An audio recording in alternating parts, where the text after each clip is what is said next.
Contoh, ada orang yang mudah mencari kesalahan para pejuang, tapi kalau kesalahan orang kafir, dia itu sedikit. Lidahnya lebih tajam kepada orang-orang kafir, orang-orang mukmin yang salah. Sementara penjahat dari kalangan orang kafir selamat dari lidah dia. Allah Subhanahu wa taala menggambarkan itu sebagai sebuah kesyirikan dan sebuah kemunafikan yang luar biasa. Bismillahirrahmanirrahim. Alhamdulillahirabbil alamin wassalatu wassalamu ala Rasulillah wa ala alihi wa ashabihi wa mawalah wa ba'd. Assalamualaikum warahmatullahi wabarakatuh. Innal hamdalillah nahmaduhu wa nasta'inuhu wa nastaghfiruhu wa nastahdihi wa na'udzu billahi min syururi anfusina wa min sayyiati a'malina. May yahdihillahu fahuwal muhtad wa may yudlilhu fala hadiyalah. Asyhadu an la ilaha illallah wa asyhadu anna Muhammadan abduhu wa rasuluh. Allahumma shalli wa sallim ala nabiyyina Muhammadin wa ala alihi wa ashabihi wa mawalah. Rabbi israh li sadri wa yassir li amri wahlul 'uqdatam min lisani yafqahu qawli. Allahumma anfa'na bima 'allamtana wa 'allimna ma yanfa'una wa zidna ilman wa ba'd. Jamaah sekalian yang mudah-mudahan dirahmati Allah Subhanahu wa taala, alhamdulillah di kesempatan malam ini kita dimudahkan oleh Allah Subhanahu wa taala untuk duduk bersama dalam rangka tawasau bil haq dan tawasau bis sabr. Mudah-mudahan duduknya kita semuanya dicatat sebagai amal soleh di sisi Allah Subhanahu wa taala. Salawat dan salam mudah-mudahan tercurahkan kepada baginda Nabi kita Muhammad sallallahu alaihi wasallam, kepada keluarga beliau, sahabat beliau, dan siapa saja yang istiqomah di atas petunjuk Rasulullah sallallahu alaihi wasallam. Kita senantiasa berdoa kepada Allah, mudah-mudahan kita termasuk mereka yang diberi kemampuan untuk bisa istiqomah menapaki petunjuk Rasulullah sallallahu alaihi wasallam. Baik jemaah sekalian, kita di kesempatan kali ini masih di kajian kitab Kitabut Tauhid, kitab terkait masalah tauhid, karena sekali lagi masalah tauhid itu masalah yang sangat penting dalam agama kita. Kesalahan dalam memahami tauhid akan berefek pada kesalahan-kesalahan yang lainnya. Ketika orang tidak memahami tauhid dengan baik, dia akan menempatkan wala wal barohnya pada tempat yang salah. Manusia yang seharusnya dia beri loyalitas ataupun wala, justru dianggap sebagai musuh bebuyutan. Sementara sebaliknya, manusia-manusia yang harusnya mendapatkan adawah permusuhan, malah justru dibela habis-habisan. Kita lihat hari ini misalkan ma'asyiral muslimin, Syam itu betul-betul menjadi ujian bagi keimanan kita. Kalau kita salah melihatnya, maka kesalahan fatal yang akan kita dapatkan. Kalau kita benar dalam memahaminya, insya Allah kita termasuk orang-orang yang mendapatkan ridho Allah Subhanahu wa taala. Makanya dalam sebuah hadis Rasulullah sallallahu alaihi wasallam pernah bersabda, apa sabda beliau? Ala innal iman idza waqa'atil fitanu bisyam. Sesungguhnya iman ketika terjadi berbagai macam fitnah itu adanya di Syam. Salah satunya adalah Palestina. Jadi iman ketika terjadi berbagai macam fitnah itu adanya di Syam. Para ulama menjelaskan maksudnya bagaimana? Keimanan kita itu akan diuji dengan berbagai peristiwa yang ada di Syam. Kalau kita menempatkan pada tempat yang baik, maka kita insya Allah mendapatkan keimanan yang benar. Tapi kalau salah, maka kita juga mendapatkan dosa yang sangat luar biasa.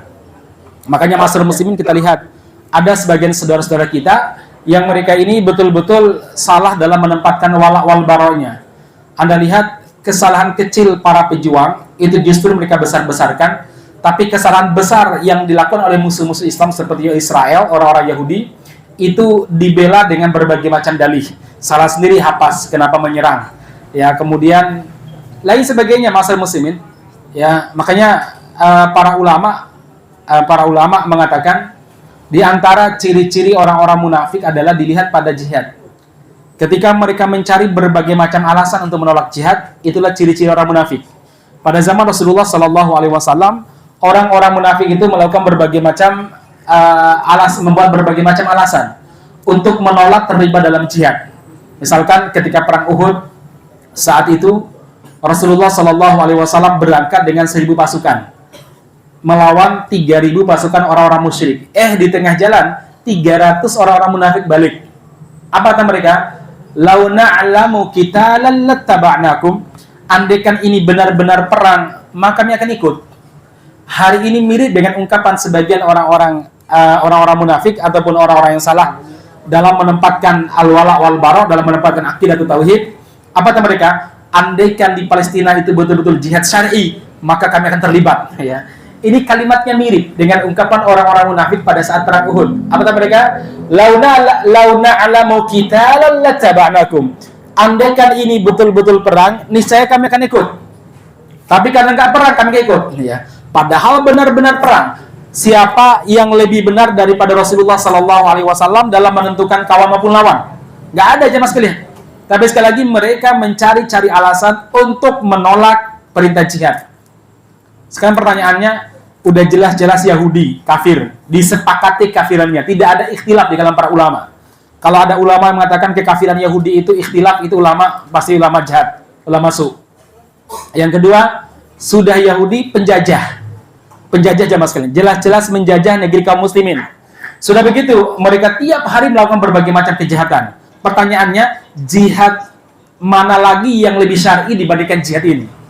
Jihad melawan orang-orang kafir, musyrik, ya, orang-orang Yahudi, jelas kafirnya, jelas musyriknya, jelas batasnya. Jihad syar'i mana lagi? Bukankah Rasulullah SAW pernah bersabda, "Man qutila duna mali fahuwa syahid." Barang siapa yang terbunuh gara-gara membela hartanya, maka dia syahid. Wa man qutila duna irdi fahuwa syahid. Barang siapa yang terbunuh karena membela harga dirinya, dia syahid. Wa man qutila duna dini fahuwa syahid. Dan barang siapa yang terbunuh karena membela agamanya, dia juga syahid. Orang-orang Palestina, tiga-tiganya mereka ada. Mereka membela harga diri mereka membela harta mereka, dan membela agama mereka. Pertanyaannya, kok nggak dibilang saat itu, dari mana ceritanya? Ya, pokoknya orang-orang munafik dan para penjahat, ya, para penjahat dalil kalau bahasa, ya, mereka ini selalu mencari alasan untuk apa? Menolak jihad ma'asyiral muslimin. Nah, ma'asyiral muslimin, ini apa masalahnya? Berawal dari penempatan makna tauhid yang salah. Baik, sekarang kita masuk pada bab kitab tauhid. Sekarang kita masuk pada bab yang keempat. Babul khaufi minasyirki. Bab takut terjatuh dalam kesyirikan. Jemaah sekalian yang mudah-mudahan dirahmati Allah Subhanahu wa taala, dalam bab ini ada 2 ayat dan 3 hadis yang disampaikan oleh beliau Syekh Muhammad bin Abdul Wahab. Kita masuk ayat yang pertama dulu. Bab tentang seorang muslim wajib khawatir dan takut terjatuh dalam lembah kesyirikan. Yang pertama firman Allah dalam surah An-Nisa ayat 48, di mana Allah Subhanahu wa taala berfirman, A'udzu billahi minasyaitonir rajim. Bismillahirrahmanirrahim. Innallaha la yaghfiru an yushraka bihi wa yaghfiru ma duna dzalika liman yasha. Sesungguhnya Allah Subhanahu wa taala tidak akan mengampuni dosa-dosa syirik. Dan Allah mengampuni segala dosa selain syirik bagi siapa yang dikehendakinya. Allah tidak akan mengampuni dosa syirik, dan Allah akan mengampuni dosa-dosa selain syirik bagi orang yang dikehendaki oleh Allah Subhanahu wa taala untuk diampuni. Baik, ma'asyiral muslimin yang mudah-mudahan dirahmati Subhanahu wa taala, ini ayat yang pertama.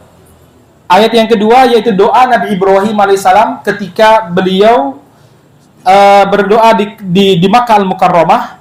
Di antara doa beliau adalah wajnubni wa baniya an na'budal asnam.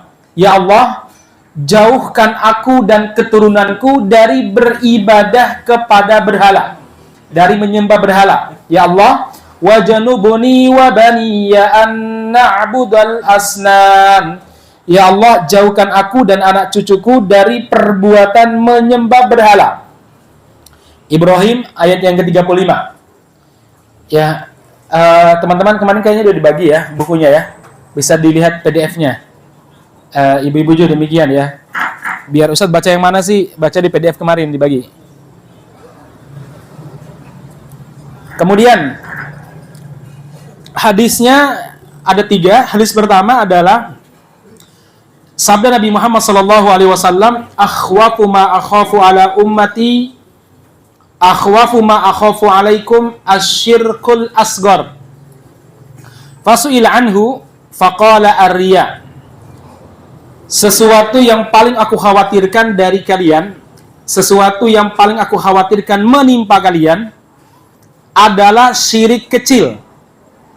Kemudian para sahabat bertanya, ya Rasulullah, syirik kecil yang paling Anda khawatirkan menimpa seorang muslim itu apa? Jawaban Nabi, ar-riya, yaitu dosa riya. Riya. Baik, nah sekarang kita masuk hadis yang kedua. Wa 'an Ibnu Mas'ud radhiyallahu anhu anna Rasulullah sallallahu alaihi wasallam qala man mata wa huwa yad'u lillahi niddan dakhala an-nar, rawahul Bukhari. Dari Abdullah bin Mas'ud radhiyallahu anhu, Rasulullah sallallahu alaihi wasallam bersabda, barang siapa yang mati dalam keadaan berdoa kepada selain Allah atau menyamakan Allah dengan selain Allah dalam masalah doa, dakhala an-nar, maka dia akan masuk neraka. Hadis riwayat Bukhari. Hadis Jabir, anna Rasulullah sallallahu alaihi wasallam qala, hadis terakhir yaitu hadis riwayat Muslim dari sahabat Jabir bin Abdullah radhiyallahu anhu, qala, beliau berkata, qala Nabi sallallahu alaihi wasallam, atau anna Rasulullah sallallahu alaihi wasallam yaqul, bahwasanya Nabi Muhammad sallallahu alaihi wasallam bersabda, man laqiyallaha la yusyriku bihi syai'a dakhalal jannah wa man laqiyahu yusyriku bi syai'a dakhalan nar. Barang siapa yang menemui Allah mati dalam keadaan tidak berbuat syirik, pasti ia masuk surga. Dan barang siapa yang menemui Allah, mati menemui Allah dalam keadaan berbuat syirik, maka ia pasti masuk neraka. Hadis riwayat Muslim. Baik, masyarakat muslimin yang mudah-mudahan dirahmati Allah Subhanahu wa taala, 5 dalil yang kita sampaikan ini, baik 2 ayat dan 3 hadis, memberikan pelajaran yang luar biasa kepada kita sebagai umat Islam. Yang pertama, tentang kewajiban seorang muslim untuk memiliki rasa takut terjerembab dalam kesyirikan. Karena kadang kesyirikan itu, kata Rasulullah sallallahu alaihi wasallam, lebih lembut, lebih tersembunyi daripada seekor semut yang berwarna hitam berjalan di atas batu hitam di malam yang gelap sehingga orang tidak sadar ini semut apa bukan. Udah semut hitam berjalan di atas batu hitam, merayap di atas batu hitam di malam yang gelap gulita. Maka dosa syirik itu sangat tersembunyi sekali. Kadang kita nggak sadar. Baik itu syirik akbar, apalagi syirik asghar. Syirik asghar mungkin Masya Allah luar biasa ya. Kita mau ngisi pengajian karena yang hadir misalkan tokoh, wah dipersiapkan secara baik, ditulis, ya khawatir ada nilai kesyirikan di situ. Makanya Ali bin Abi Thalib radhiyallahu anhu itu pernah ditanya, ya Ali, apa ciri ikhlas? Apa kata beliau? Kamu berbuat baik, beribadah kepada Allah antara di hadapan orang dengan tidak di hadapan orang sama saja. Banyaknya orang tidak menyebabkan kamu semangat, dan sedikitnya orang tidak menyebabkan kamu apa? Eloyo. Tidak menyebabkan kamu lemas, enggak. Sama saja. Karena bagi kamu yang menilai dirimu siapa? Allah Subhanahu wa taala. Allah berfirman, di antara ciri-ciri orang munafik itu adalah apa? Yastakhfuna minan nas. Di hadapan manusia mereka tampil baik, bijaksana kayaknya ya. Tampilnya Masya Allah kalem, tampilnya netral. Wah, kan sekarang banyak orang pengen netral. Padahal netral tuh kayaknya lebih enak. Aqua Pali Mineral walaupun itu produk Yahudi. Ya netral aja mas, atau lebih enak Zakia lah ya, netral ya. Banyak orang tampil netral. Apalagi di hadapan sekarang, banyak orang yang berupaya bijak padahal bukan pada tempatnya. Termasuk dalam peristiwa Palestina. Ingin netral bijaksana, bukan kebijakan. Ketika Anda mendiamkan kedoliman, walaupun alasannya netral ataupun bijak, Anda bagian daripada orang berbuat dolim. Rasulullah bersabda demikian. Barang siapa yang melihat sebuah kedoliman terjadi di sekitarnya, dan dia ada di situ, dia mampu untuk mencegahnya, dia diam, atau dia tidak meninggalkan tempat tersebut, maka dia tertulis sebagai salah satu orang yang berbuat dolim. Subhanallah jemaah sekalian. Hari ini berapa banyak kedoliman yang terjadi di kalangan umat Islam, dan berapa banyak kaum muslimin yang diam membisu mencoba untuk menjadi orang bijaksana. Saya pernah ketemu dengan ustadz-ustadz yang kayak gitu, sok bijaksana. Apa dia bilang?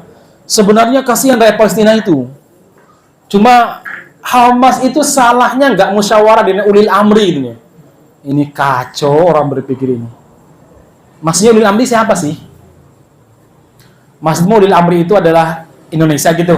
Nelpon Pak Jokowi ngapunten J kalau mau nyerang Israel gitu. Atau siapa? Ini sebuah kesalahan yang luar biasa masyarakat muslimin. Yang kedua, mereka adalah orang-orang yang tidak paham apa yang terjadi di sana. Hamas itu pemerintah sendiri. Dia menguasai wilayah Gaza. Secara pemilu, Hamas itu menang di atas Fatah yang sekarang memimpin, menguasai atau merebut kepemimpinan Hamas, yaitu Mahmud Abbas yang sekarang ada di tepi barat, yang diakui oleh dunia ya dia. Padahal secara ilmu negara ataupun demokrasi, maksudnya secara demokrasi yang diakui oleh orang-orang barat saja, Hamas itu menang pemilu secara mutlak loh jemaah sekalian. Menang pemilunya. Cuma salahnya Hamas adalah apa? Karena dia berjuang untuk membebaskan Palestina secara utuh. Tidak ingin dan tidak mau menganggap negara Israel itu ada, itu kesalahan besar Hamas. Ya. Kalau dibilang kesalahan. Jadi mereka punya pemerintah, mereka punya presiden, mereka punya menteri luar negeri. Dulu begitu jemaah sekalian. Lah terus ulil amri mereka siapa kalau bukan pemimpin mereka sana? Ada lagi sok bijaksana. Jangan cela Israel. Israel itu nama nabi. Saya bilang begini, bukan nama nabi, gelar nabi. Itu pun masih ikhtilaf di kalangan para ulama. Gelarnya Nabi Yakub. Kalau begitu, kamu juga jangan mencela Abu Ubaidah dong. Jubir Hamas sekarang yang sering dicela itu. Kenapa? Abu Ubaidah itu adalah orang kesayangan Nabi, orang terpercaya dari umat ini, dan termasuk salah seorang dari 10 yang dijamin masuk surga. Begitu dong seharusnya ya. Adanya begitu.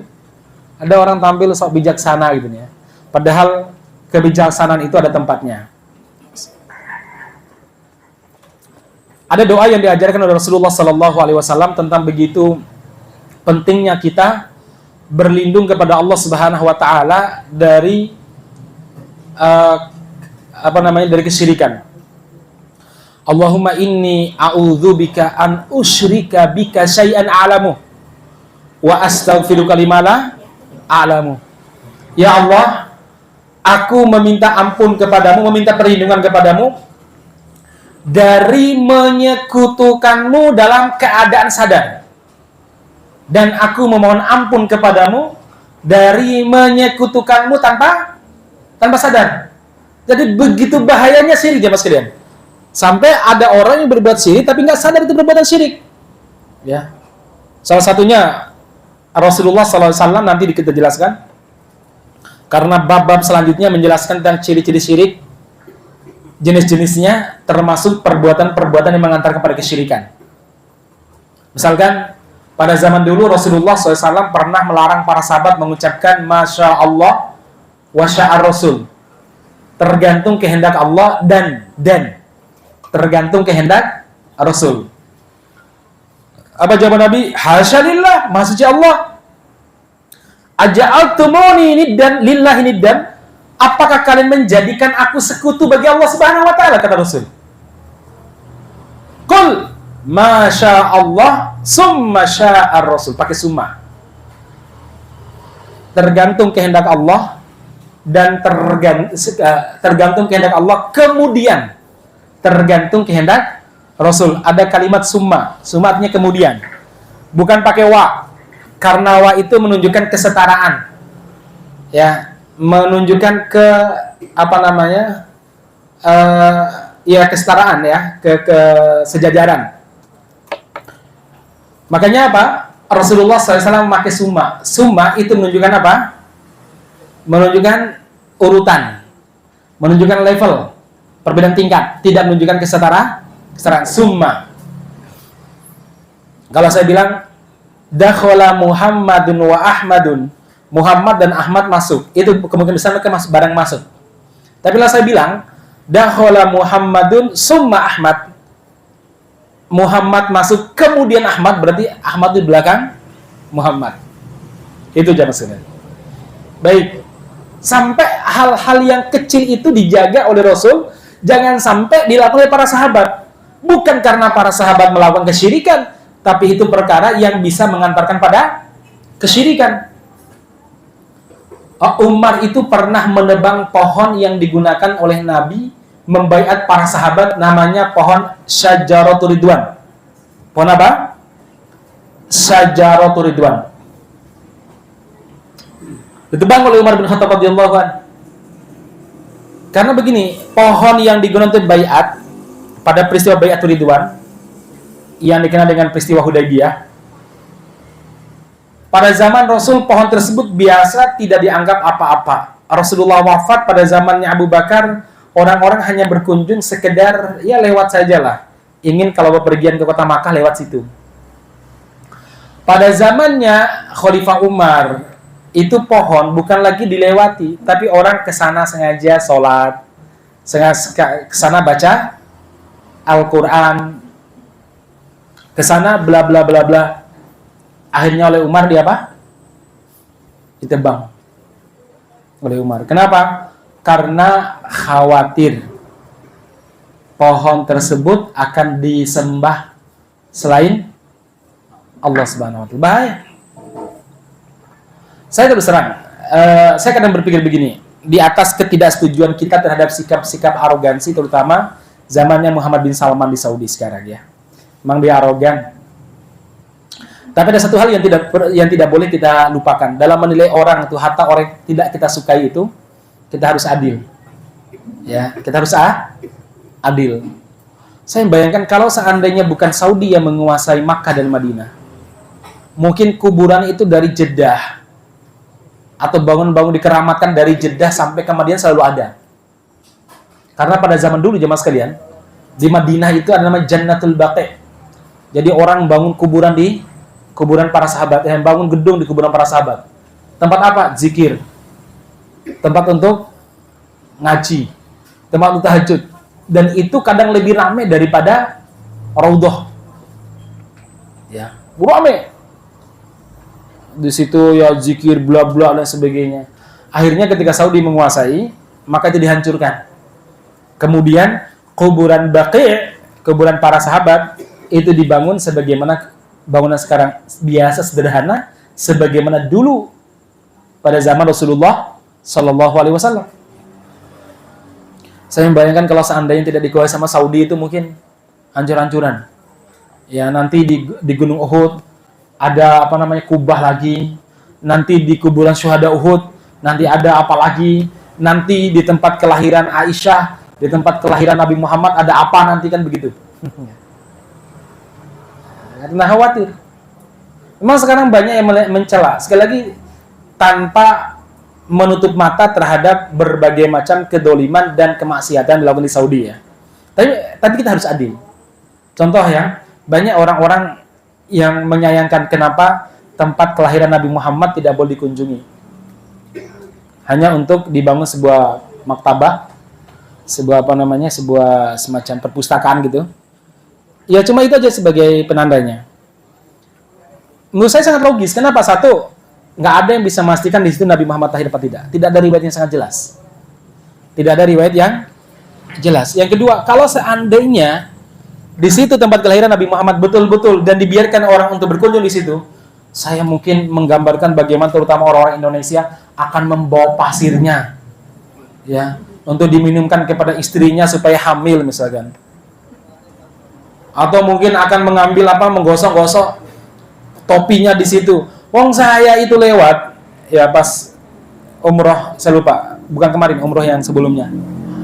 Itu saya lihat mau antri masuk Hijri Ismail. Itu orang-orang India, memang rada aneh itu orang India sama orang Indonesia gitu ya. Itu uang rupenya itu dikeluarkan, digosok-gosokkan di kain kiswah Ka'bah. Apa? Ya kain kiswah digosok-gosokkan, keluarin lagi digosok-gosokkan. Saya bilang, mereka bisa pakai bahasa Inggris kan, what's for? Saya bilang dunia. Mau dia bilang apa?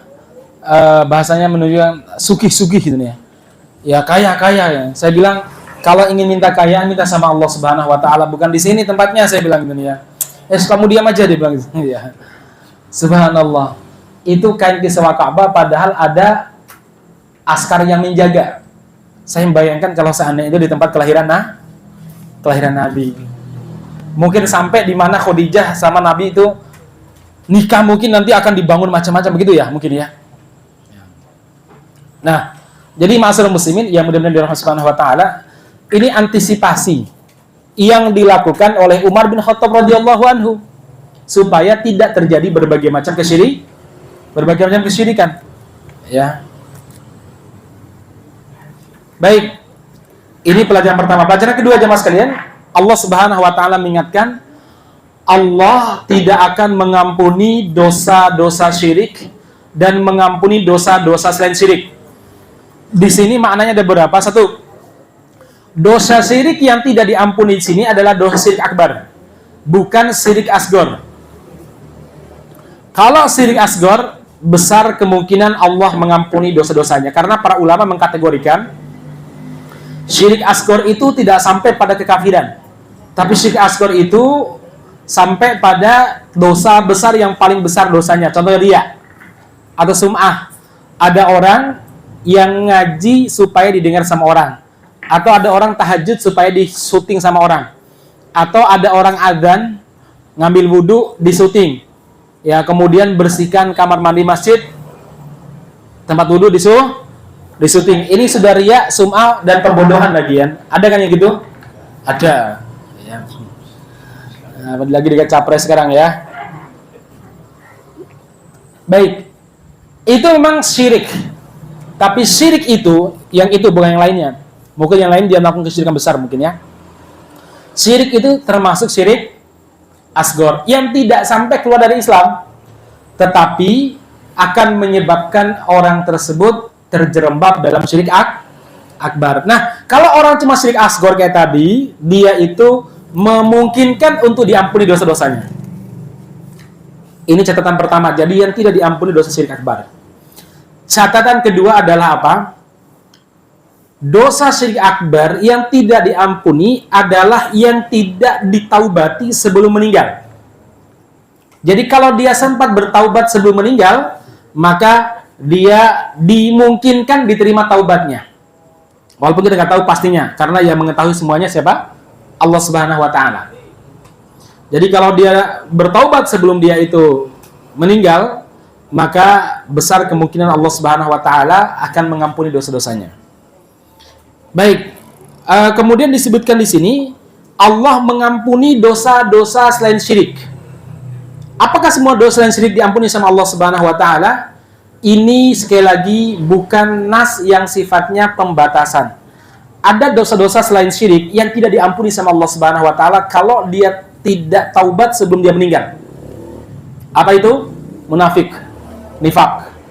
Maka Allah Subhanahu wa taala berfirman, innal munafiqina fi darkil asfali minan nar. Orang munafik itu di neraka yang paling dalam. Dalam Al-Qur'an Allah Subhanahu wa taala menyebutkan berbagai macam ayat yang berbicara tentang dosa-dosa munafik. Sekali lagi, orang munafik tidak akan masuk surga. Dia akan di neraka selama-lamanya. Kecuali kalau dia bertaubat di dunia ini. Cuma taubatnya orang munafik dengan taubatnya orang musyrik itu lebih gampang taubatnya orang musyrik. Karena orang munafik itu sebenarnya penyakit hati. Sementara kesyirikan seringkali bersumber dari ketidaktahuan, kebodohan. Orang yang bodoh, yang tidak tahu, dia begitu sadar bahwa ada ilmu yang berbeda dengan apa yang dia pahami, dia cepat taubat. Sementara orang munafik tahu kebenaran tapi membenci kebenaran. Itu bedanya. Nah, apalagi dosa yang setara dengan dosa syirik tidak diampuni sama Allah Subhanahu wa taala, yaitu kufrul akbar. Dosa kafir akbar. Ya.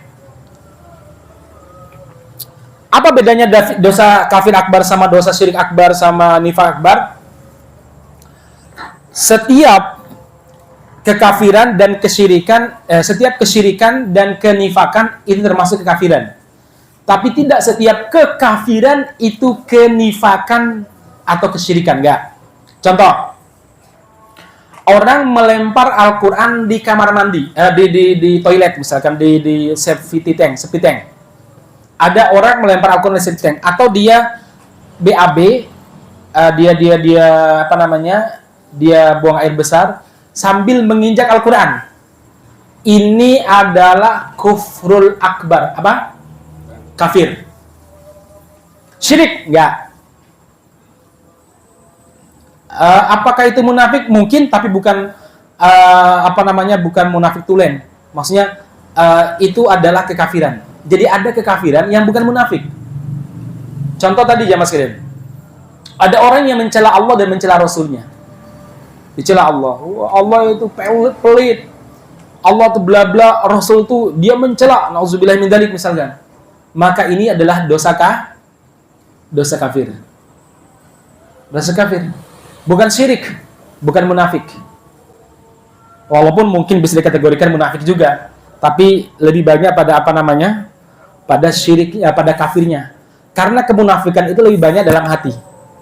Cuma perbuatan munafik itu bisa dinilai dari lahirnya. Contoh, ada orang yang mudah mencari kesalahan para pejuang, tapi kalau kesalahan orang kafir, dia itu sedikit. Lidahnya lebih tajam kepada orang-orang kafir, orang-orang mukmin yang salah. Sementara penjahat dari kalangan orang kafir selamat dari lidah dia. Allah Subhanahu wa taala menggambarkan itu sebagai sebuah kesyirikan dan sebuah kemunafikan yang luar biasa. Misalkan dalam sebuah ayat ya, Allah Subhanahu wa taala menggambarkan di surat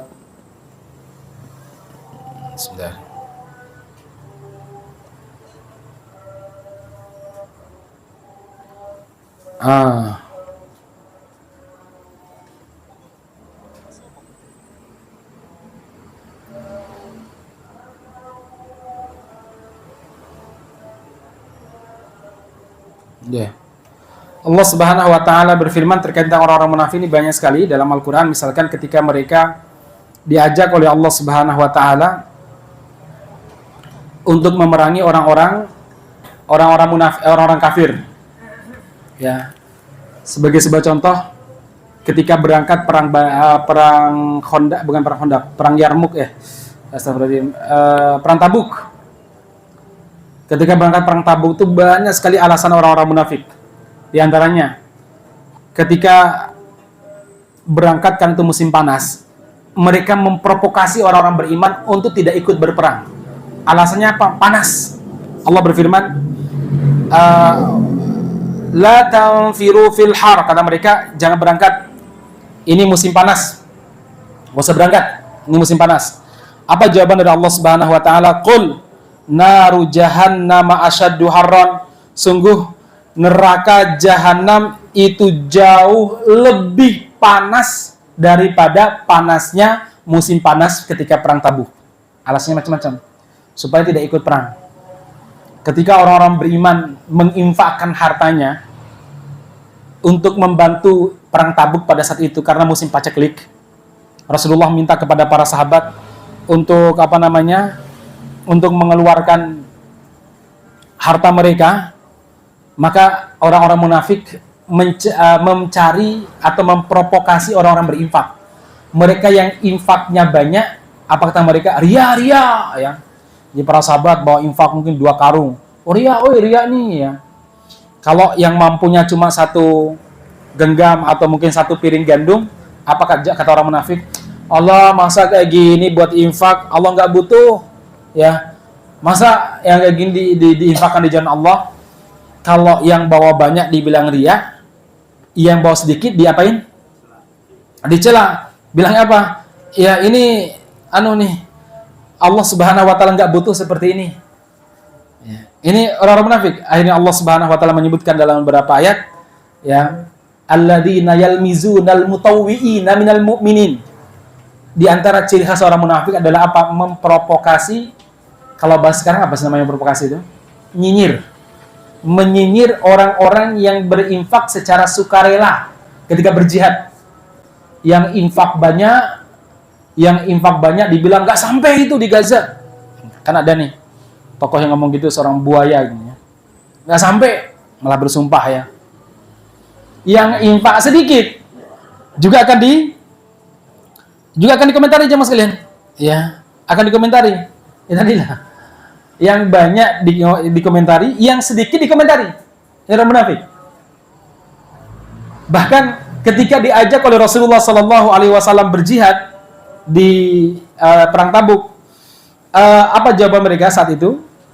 Wahai Muhammad, sungguh orang-orang Romawi yang kita perangi itu perempuannya cantik-cantik. Kalau seandainya kami ikut perang bersama dengan kamu, kami khawatir bukannya perang tapi pacaran. Ini fitnah. Ya, la taftinna, Muhammad, jangan buat kami terfitnah. Akhirnya Allah Subhanahu wa taala mengatakan, ala innahum fil fitnati saqatu. Justru ketika mereka meninggalkan jihad dengan alasan khawatir gebabla, itu adalah bagian daripada fitnah. Jadi orang munafik itu suka banyak banget alasannya ya. Banyak banget alasannya. Nah, ma'asyiral muslimin yang mudah-mudahan dirahmati Allah Subhanahu wa taala.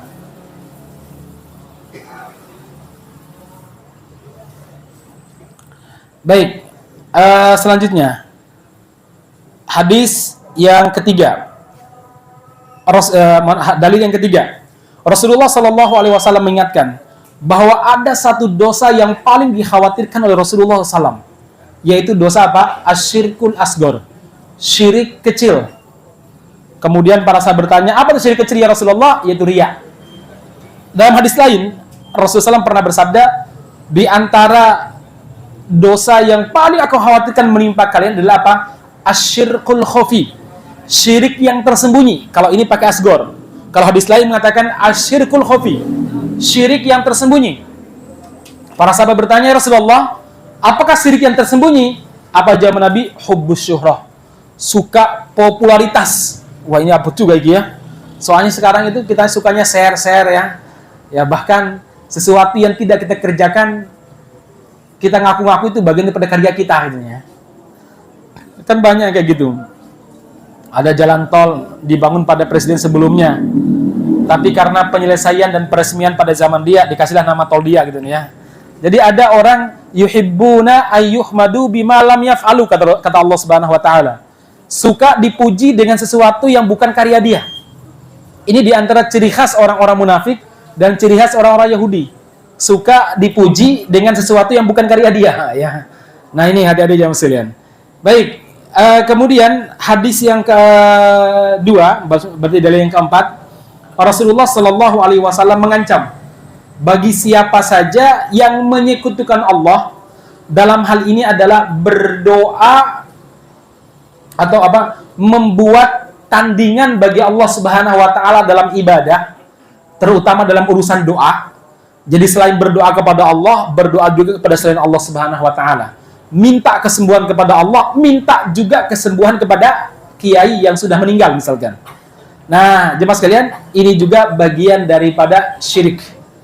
Yang kata Rasul, orang yang berbuat seperti ini tidak akan diampuni dosanya dan dia akan masuk neraka. Minta kepada selain Allah Subhanahu wa taala. Baik, dan yang terakhir, Rasulullah sallallahu alaihi wasallam memberikan kabar gembira sekaligus memberikan semacam ancaman. Apa itu? Siapa yang mampu menjaga dirinya di dunia ini dari berbuat syirik, lalu dia meninggal dalam keadaan seperti itu, dia pasti masuk surga. Ini jaminan Nabi Muhammad SAW. Namun, siapa yang tidak mampu menjaga dirinya, terjerembab dalam kesyirikan, dan dia meninggal, maka dia pasti masuk neraka. Ini ancaman dari Rasulullah SAW. Jadi ini sebuah kabar gembira sekaligus ancaman. Makanya masalah muslimin, terakhir sebelum saya tutup, doa yang diajarkan oleh Nabi tadi setidaknya kita baca dan kita hafalkan. Allahumma inni a'udzu bika an usyrika bika syai'an a'lamu. Ya Allah, aku meminta perlindungan kepadamu dari menyekutukanmu dalam keadaan sadar. Dan aku meminta ampun kepadamu dari menyekutukanmu tanpa sadar. Nah ini, ya, doa yang luar biasa yang jarang ditinggalkan oleh Rasulullah SAW. Baik jemaah sekalian, saya kira ini yang perlu sampaikan, mudah-mudahan memberikan pencerahan bagi kita semua. Kita tutup dengan doa kafaratul majlis. Subhanakallahumma rabbana bihamdika asyhadu an la ilaha illa anta astaghfiruka wa atubu ilaik. Walhamdulillahirabbil alamin. Assalamualaikum warahmatullahi wabarakatuh.